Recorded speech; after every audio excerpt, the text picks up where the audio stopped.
नेपालमा हाल 3वटा अन्तर्राष्ट्रिय विमानस्थल छन्। त्रिभुवन अन्तर्राष्ट्रिय विमानस्थल र भैरहवा अन्तर्राष्ट्रिय विमानस्थल सञ्चालनमा रहे तापनि पोखरा अन्तर्राष्ट्रिय विमानस्थलमा भने अहिले राष्ट्रिय उडान मात्रै भइरहेका छन्।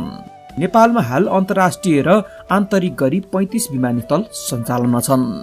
नेपाल नागरिक उड्डयन प्राधिकरणको सन् 2019-20 को वार्षिक प्रतिवेदन अनुसार नेपालका अन्य 19 विमानस्थल सञ्चालनमा छैनन्। प्रस्तुत आलेखमा नेपाली आकाशमा पहिलो विमान उडान, नेपाली आकाशमा देखा परेका अन्य केही जहाज, नेपालमा अवतरण भएको पहिलो जहाज, काठमाडौँमा अवतरण भएको पहिलो जहाज, काठमाडौँको गौचरण हवाई अड्डामा अवतरित अन्य केही जहाज सहित नेपालमा व्यावसायिक उडानको सुरुवातसम्मका विषय समेटिएको छ। तथ्यको लागि राष्ट्रिय तथा अन्तर्राष्ट्रिय छापामा प्रकाशित समाचारलाई आधार बनाइएको छ। नेपाली आकाशमा उडानको इतिहासतर्फ निहाल्दा राणाकालमै पुग्नुपर्छ। सन् 1933 को अप्रिलमा सगरमाथा आरोहणका लागि आएको ह्युस्टन आरोहण दलले बिहारको पूर्णियाबाट पूर्वी नेपाल हुँदै सगरमाथा क्षेत्रतर्फ उडान भरेको थियो। त्यसको अघिल्लो वर्ष ब्रिटिस भारत सरकारले नेपाल सरकार समक्ष उडानको लागि अनुमति माग गर्दा हवाई रुट र उडानको उचाइको कारण तत्कालीन प्रधानमन्त्री भीम शमशेरले अस्वीकार गरिदिएका थिए। भीम शमशेरको निधनपछि सत्तामा आएका जुद्ध शमशेरले त्यसको उडान अनुमति दिए। अनि मात्रै त्यो विमान नेपाल आकाशमा उडेको थियो। सन् 1990 मा भूकम्प आएपछि त्यस उडानको व्यापक चर्चा भयो। हिमालमाथि र देवदेवता बसेका मन्दिरमाथि हवाईजहाज उडाएकोले देवता रिसाएर अनिष्ट भई भूकम्प आएको हो भन्ने विश्वासको चर्चा अन्तर्राष्ट्रिय समुदायमा समेत फैलिएको थियो। दोस्रो विश्वयुद्ध सुरु भइसकेपछि सन् 1942 मा केही ब्रिटिस र अमेरिकी विमान भारतको सीमावर्ती राज्य बिहारबाट पूर्व पश्चिम उडान भर्दा नेपाली सिमाना भित्र प्रवेश गरेका थिए। नेपालको अनुमति बिना अन्तर्राष्ट्रिय सीमा पार गरेर नेपाली आकाशमा विमान उड्नुलाई नेपालले गम्भीरतापूर्वक लिएर ब्रिटिस सरकार समक्ष आपत्ति समेत जनाएको थियो। सन् 1944 को 8 डिसेम्बरमा काठमाडौँको 4 भन्ज्याङको आकाशमाथि विमान उडेको थियो। तर नजिकैको कुनै सीमावर्ती भारतीय हवाई अड्डाबाट त्यो विमान उड्दा नेपालको 8-9 बजेको समयमा कुहिरोले बाटो बिराएर आएको हो भन्ने गोरखापत्रमा समाचार आएको थियो। त्यो विमान पूर्वतर्फको बाटोबाट धुलीखेल बजारमाथि आई त्यतै फर्किएको थियो। त्यसरी विमान उडेको करिब 1 महिनापछि सन् 1945 को जनवरी दोस्रो साता चितवनको जुवानीमा नेपालमा पहिलो पटक विमान अवतरण भएको पाइन्छ। काठमाडौँ स्थित ब्रिटिस राजदूतले आफ्नो सरकारलाई पठाएको सन् 1945 को वार्षिक प्रतिवेदनमा जुवानीको खुल्ला मैदानमा केही 100 गजको क्षेत्रमा भाइ सराएको दल दिल्लीबाट सिधा विमानबाट ओर्लिने व्यवस्था सहितको क्याम्प तयार गरिएको थियो भन्ने उल्लेख भएबाट भाइ सयाल दिल्लीबाट विमानमा सिधा जुवानी उत्रिएको स्पष्ट हुन्छ। 72 वर्ष पहिले राजधानी काठमाडौँ स्थित गौचर हवाई अड्डामा पहिलो पटक एउटा सानो आकारको विमान अवतरण भएको थियो। त्यसको सफल अवतरणपछि नेपाली आकाश र गौचर हवाई अड्डामा विमान अवतरण भएर व्यावसायिक हवाई सेवा सुरु हुन सक्छ भन्ने प्रमाणित भएको थियो। नेपालमा भारतीय विमानबाट व्यावसायिक उडान हुनुभन्दा पहिले धेरै पटक विभिन्न अवसरमा विमान अवतरण भएका थिए। सन् 1949 को अप्रिल 23 मा काठमाडौँ गौचरण स्थित घाँसे मैदानमा एउटा जहाज अवतरण भयो। उक्त मैदानमा भर्खरै उत्रिएको विमान 4 सिटे बोनान्जा बिट एयरक्राफ्ट थियो। त्यही विमान काठमाडौँको इतिहासमा अवतरण भएको पहिलो मानिन्छ। विमान उडाउने पाइलट ब्रिटिस भारतको शाही वायुसेनामा काम गरिसकेका कमान्डर दलीप सिंह मजेठिया थिए। मजेठिया नेपाल स्थित तत्कालीन भारतीय राजदूत सरदार सुरजित सिंह मजेठियाका भतिज थिए। सुरजित सिंह आफै पनि वायुसेनाका सेवानिवृत्त अधिकार थिए। त विमान नेपालका तत्कालीन प्रधानमन्त्री मोहन शमशेर जबराको अनुरोधमा अवतरण भएको मानिन्छ। त्यहाँ विमान अवतरण गराउन उक्त घाँसे मैदानमा रनवे समेत तयार गरी हवाई अड्डाको रूपमा समेत विकास गरिँदै थियो। दोस्रो विश्वयुद्ध अन्त्य भएपछि मजेठिया परिवारले केही पुराना विमान जुटाएर व्यावसायिक हवाई सेवा सुरु गर्ने योजना बनाएको थियो। त्यसै क्रममा प्रधानमन्त्री मोहन शमशेरको अनुरोधपछि मजेठिया नेपालमा नागरिक उड्डयन सेवा सुरु गर्न इच्छुक थिए। काठमाडौँमा वर्षायाममा खाद्यान्न र अन्य उपभोग्य सामग्री अभाव बढ्ने देखेपछि मोहन शमशेरले खाद्यान्न भित्र्याउन भारतीय राजदूतलाई पत्र मार्फत आग्रह गरेका थिए। मोहन शमशेरले नेपाल स्थित भारतीय राजदूत सरदार सुरजित सिंहलाई पठाएको पत्रमा लेखिएको थियो, डकोटा विमान अवतरणको लागि अवतरण स्थल चाहिने र त्यो तयार हुन कठिन हुने थाहा पाएपछि वर्षायामपछि काठमाडौँमा धान ढुवानी गर्ने साना विमान प्रयोग गर्न सकिन्छ कि भन्ने मैले सोचिरहेको छु। यस विषयमा तपाईले सुझाव दिनु भएमा म आभारी हुनेछु। मेरो प्रस्ताव सम्भव लागेमा तपाईँ यसको आवश्यक व्यवस्था, गुणस्तर, लागत र आवश्यक सूचना सहितको प्रस्ताव तयार गरी मलाई पठाउनुहोला। मोहन शमशेरको प्रस्तावबाट राजदूत सुरजित सिंह उत्साहित भएर आफ्ना युवा भतिज दिलीप सिंह मजेठियालाई समेत उत्प्रेरित गर्दै पत्र पठाए। 7 जुन 1948 मा राजदूत सुरजितले भतिज दलीपलाई पठाएको पत्रमा काठमाडौँको भूगोलको वर्णन गरेका थिए। सोही पत्रमा विमान अवतरण गर्ने ठाउँको अवस्था समेत उल्लेख गरिएको थियो। केही समयपछि पुनः 16 जुनमा राजदूत सुरजितले भतिज दलीपलाई पठाएको अर्को पत्रमा काठमाडौँ गौचरमा पहिलो पटक विमान अवतरणको लागि गरिएको व्यवस्था समेत उल्लेख गरेका थिए। उनले पशुपति मन्दिर छेउमा रहेको खाली गौचरमा अवतरण गर्ने तरिका, हावाको वेग, उचाइ बारे समेत विस्तृत वर्णन गरेका थिए।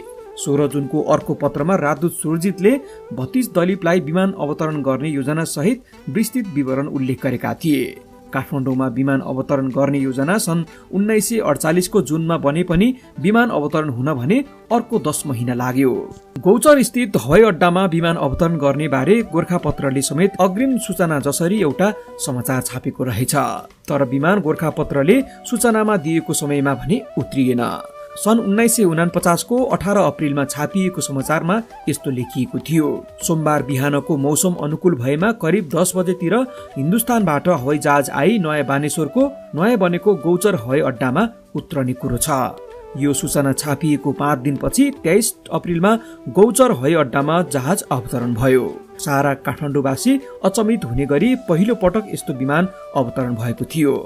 23 अप्रिलमा भारत बिहारको मुजफ्फरपुरबाट उडेको 4 सिटे बोनान्जा बीच एयरक्राफ्ट विमान बिहान 10 बजे काठमाडौँको गौचर हवाई अड्डामा सफलतापूर्वक अवतरण भएको थियो। विमान उडाउने पाइलट दलीप सिंहको स्मरण अनुसार उक्त विमान पहिलो पटकमा सिधा अवतरण नभई दोस्रो पटकमा मात्रै अवतरण भएको थियो। अप्रिल अन्त्य अर्थात् वैशाख सुरुतिर काठमाडौँको आकाशमा बाक्लो बादल थियो। विमान अवतरण भएदेखि बेलुका 6-7 बजेसम्म त्यहाँ असंख्य मानिसहरू हेर्न पुगेका थिए। 25 अप्रिलमा छापिएको गोरखापत्रको समाचार अनुसार विमान हेर्न जानेका साइकल र मोटरसाइकलको ताती थियो। पैदल यात्री दर्शक कति थिए भन्ने त लेखाजोखा नै थिएन। सोही बेलुका 5:30 बजेतिर राजा त्रिभुवन, प्रधानमन्त्री Mohan Shamsher, commander in chief Keshar Shamsher लगायत अन्य जनरलहरूको समेत त्यहाँ सवारी भएको थियो। भारतीय राजदूत सरदार सुरजित सिंह मजेठिया र ब्रिटिस राजदूत फाल्करन पनि उपस्थित थिए।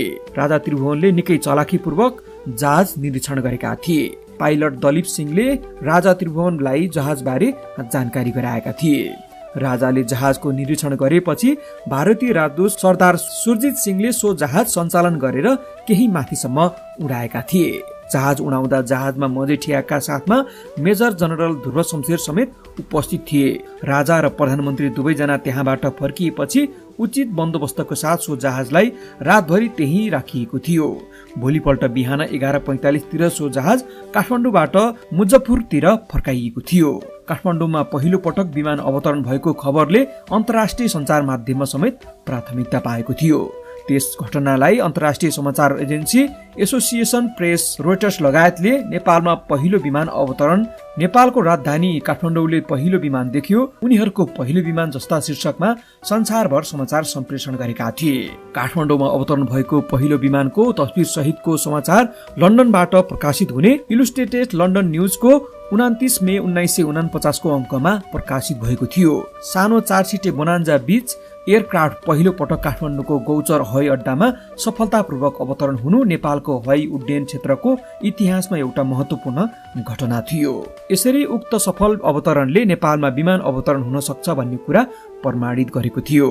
पहिलो विमान अवतरण भएको 5 हप्ता भित्रमा अर्को विमान समेत सफलतापूर्वक अवतरण भयो। यस पटक भने नेपालले अवतरण गराउन चाहेको अघिल्लो पटक भन्दा ठूलो डकोटा विमान अवतरण भएको थियो। डकोटा विमान उडाउने पाइलट मेहर सिंह थिए। मेहर सिंह अघिल्लो वर्ष भारतको काश्मीर अपरेसनको क्रममा त्यहाँको लेह क्षेत्रमा विमान अवतरण गराउने पहिलो व्यक्ति थिए।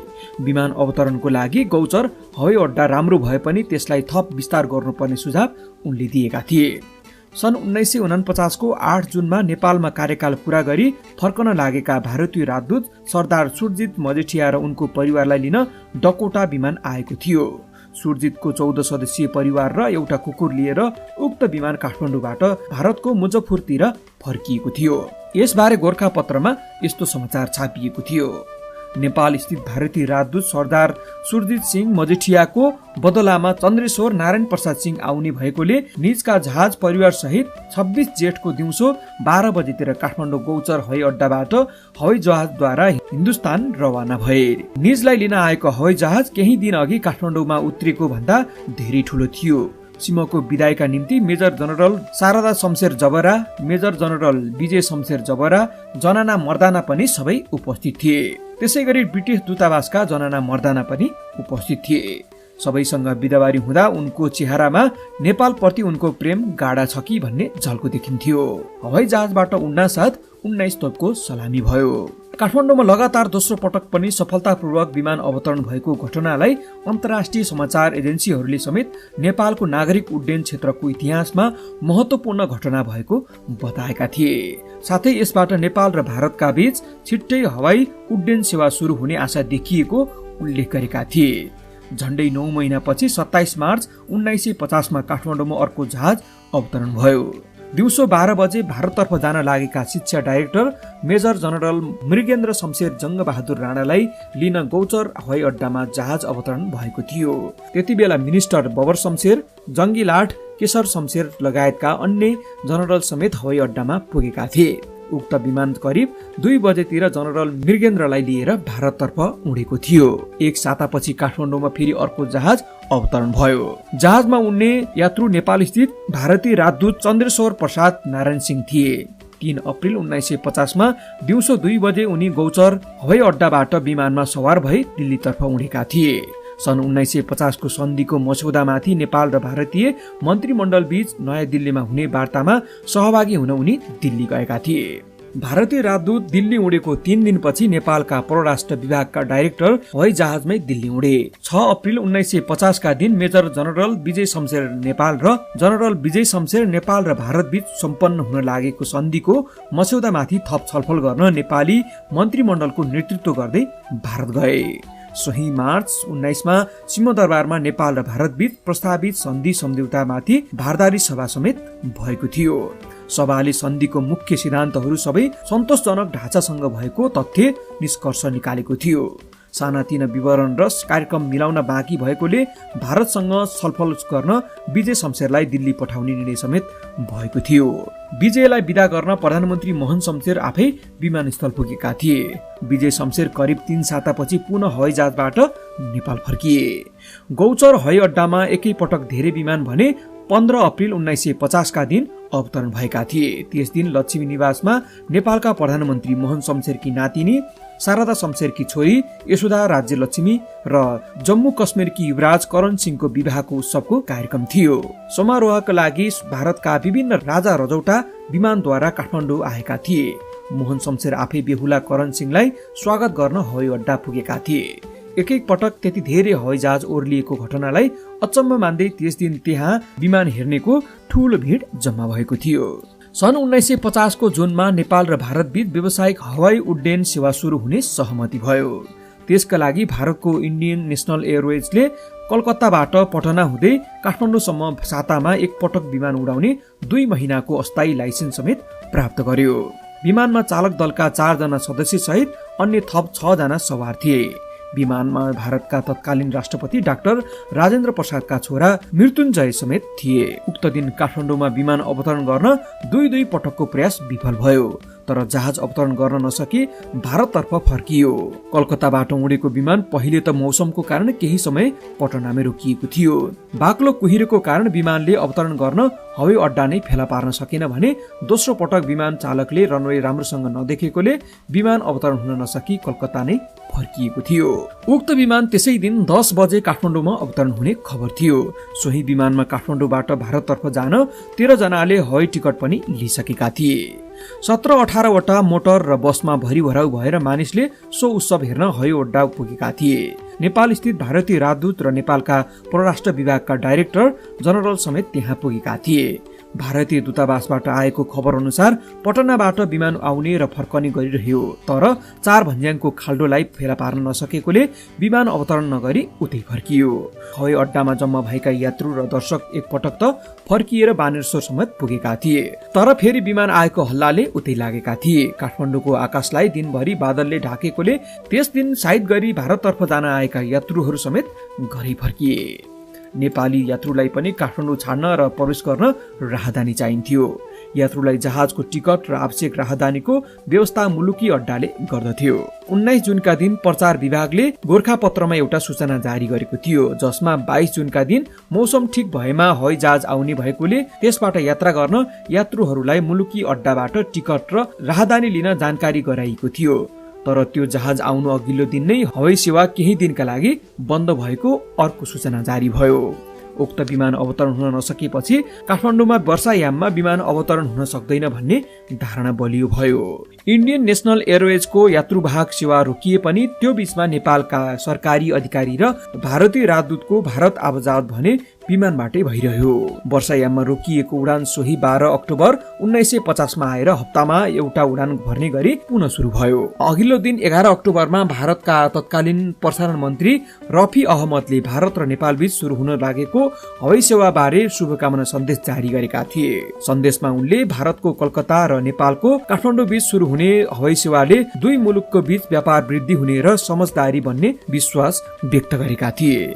त्यस उडानलाई नेपाल सरकारले परीक्षात्मक उडानको संज्ञा दिएको थियो।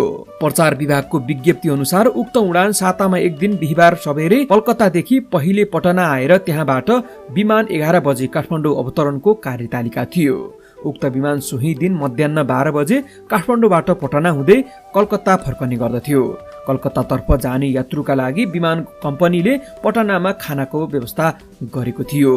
नेपालमा आएको पहिलो विमान चढ्ने यात्रुको संख्या धेरै रहेकोले प्रचार विभागले अघिल्लो शुक्रबार नै राहदानी लिएर टिकट खरिद गरेमा मात्रै जहाज चढ्न पाउने सूचना जारी गरेको थियो। इन्डियन नेशनल एयरवेज कम्पनीको काठमाडौँ प्रतिनिधि इन्द्रचोकका विश्वम्भरलाल शर्मा रहेछन् र कार्यालय अमृत भण्डारमा थियो। कार्यालय बिहान 2 घण्टा 8 देखि 10 बजेसम्म र साँझ 1 घण्टा 4 बजेबाट 5 बजेसम्म मात्रै खुल्थ्यो। विज्ञप्तिमा विमानको भाडा दर पनि तोकिएको थियो। वयस्क यात्रु, बालबालिका र काखे बालबालिकाको भाडा दर, यसै गरी एकतर्फी र दुईतर्फी भाडा दर अलग अलग थियो।